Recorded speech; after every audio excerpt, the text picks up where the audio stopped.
Listen up, mate, because today's news from Paradise is absolutely wild. We've got one defender dreaming of the World Cup, another lad who might be on his way out the door quicker than a pint disappears on a Friday night in Glasgow, and a proper bombshell from Neil Lennon that's already splitting opinions across the green half of the city sticks around till the very end. Massive thanks to you for helping us smash 1,000 Dune subscribers, but that's just the start.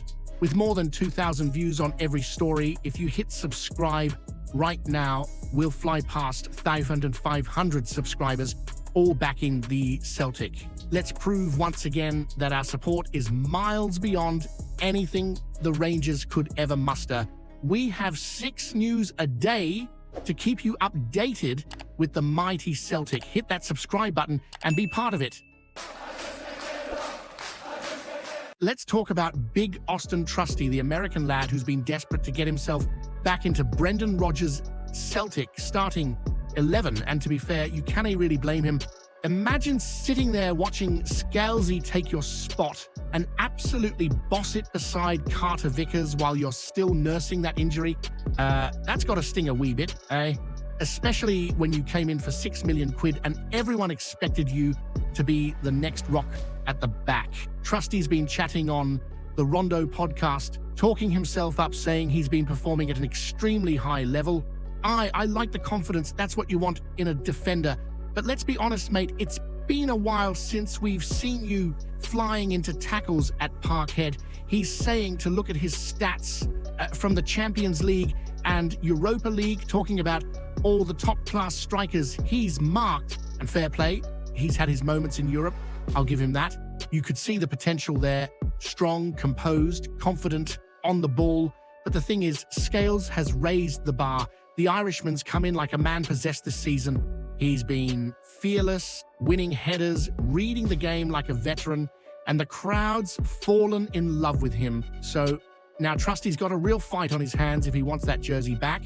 And that's before we even mention the fact that Carter Vickers is basically undroppable. Trusty's also thinking about the big picture, the World Cup. It's in America, and he's desperate to make that squad. Says he'll do anything possible to be there. You can feel how much it means to him, and you can't help but respect that hunger. But here's the thing, if he wants to catch the attention of Pochettino and the US setup, he'll need to prove it right here in Glasgow first. Talking about stats is one thing, but Rodgers will only care about performances. And honestly, if he can bring that same energy he had against Atalanta and Bayern back to Paradise, then we could be looking at a proper defensive headache, the good kind, the one where the gaffers spoiled for choice. So here's what I'm wondering, and I want your take on this. If Scales keeps playing like this, should Trusty even get back in the starting 11? Or should he have to earn it the hard way, like every proper Celtic player should? Hit that subscribe button, lads. Let's jay it. Loldy till we hit 1,500 mad Celtic daffs. Johnny Kenny.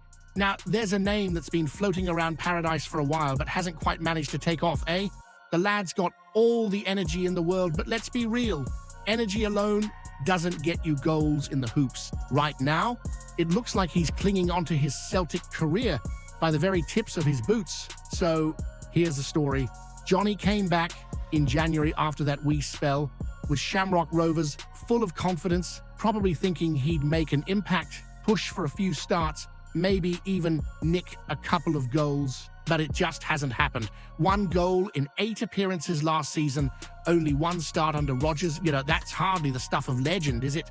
You look at the numbers this season, and it's even worse. 3 appearances, all from the bench. That's not a striker on the rise. That's a striker watching his Celtic dream fade from the dugout. And here's the kicker.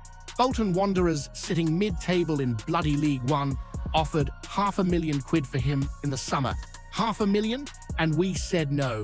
Now, no disrespect to Johnny, but if Ross McCormack's right and says he should be playing bottom-end League One or top-end Championship, maybe Bolton wasn't such a bad shout after all. At least he'd be on the pitch, getting the minutes, finding his rhythm. Because right now, his development's stalling like a dodgy old motor on the way up to Dens Park. It's a shame, really. You can see flashes of ability there, The lad's got pace, he presses well, and he's hungry, but hunger's no good if you're sitting on the bench week after week watching others eat. Rodgers clearly doesn't trust him yet, and with the January window creeping up faster than rain on a sucky Hall Saturday, you'd imagine the gaffer's already eyeing up another forward. If that happens, well, Johnny might just find himself packing his bags. Look, no one wants to write off a young player too soon, but this is Celtic. You either make it or you move on. If Kenny can't prove he's ready now, maybe a loan down south is exactly what he needs. Maybe then he can rebuild that confidence and come back sharper. But staying here, doing nothing, that's not helping anyone. So I'll ask you this, be honest, should Johnny Kenny be given one last chance at Celtic, or is it time to cut ties and let the lad rebuild his career somewhere he'll actually play? Hit that subscribe button, lads. Let's giant laldy till we hit 1,500 mad Celtic daffs. Now this one's going to ruffle a few feathers, eh? Big Neil Lennon, a man who bleeds green and white, no doubt about that, has come charging out to defend the board, and he's not holding back. He's come to the rescue of Dermot Desmond and Peter Lawwell, telling everyone to lay off and show a bit of respect. According to Lenny, if you think you can find better men to run Celtic than those two, well, good luck, pal. That's literally what he said. Good luck. Short, sharp, and pure Lennon. Now, look, I love Lenny. He's a legend. No two ways about it. The man's lifted trophies for fun, both as a player and as a gaffer. But even you've got to admit, that's the timing of this defense is interesting. The Celtic support has been raging lately, right? After the whole Kairat Almaty debacle, the mess of a summer transfer window, the sales of big players like Nicholas Kuhn for 17 million, and the feeling that the board's been snoozing while we're trying to build a team fit for Europe, it's no surprise folk are frustrated. And now, in the middle of all that, Lennon's stepping up and calling Desmond a genius and Lawwell the best administrator he's ever worked with.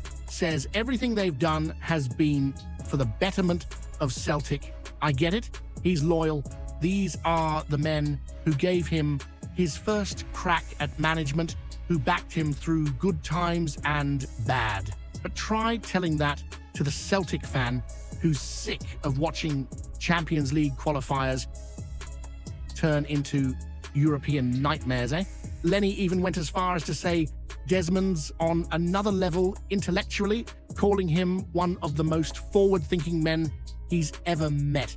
And you can almost picture him saying it, that fire in his eyes, standing there with all the passion of a man who's been through it all in paradise. And listen, I'll give him this. Celtic has been a model of success in Scotland for the last couple of decades. Financially stable, loaded with trophies, and still miles ahead of the crying mob across the city, who, by the way, would kill to have our problems. But here's where it gets tricky. Supporters want progress. They don't want to be told it's all fine while watching the same old European stories unfold.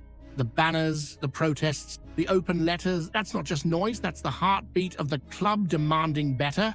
So while Lenny's shouting good luck to anyone who thinks they can do better, maybe the real question is, does loyalty to the past risk holding back the future? So let me throw this to you and be honest with yourself here.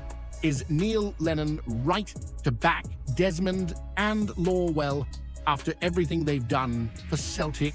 Or is it finally time for fresh faces in the boardroom to match the ambitions on the pitch? Hit that subscribe button, lads. Let's giant luldy till we hit 1,500 mad Celtic daffs.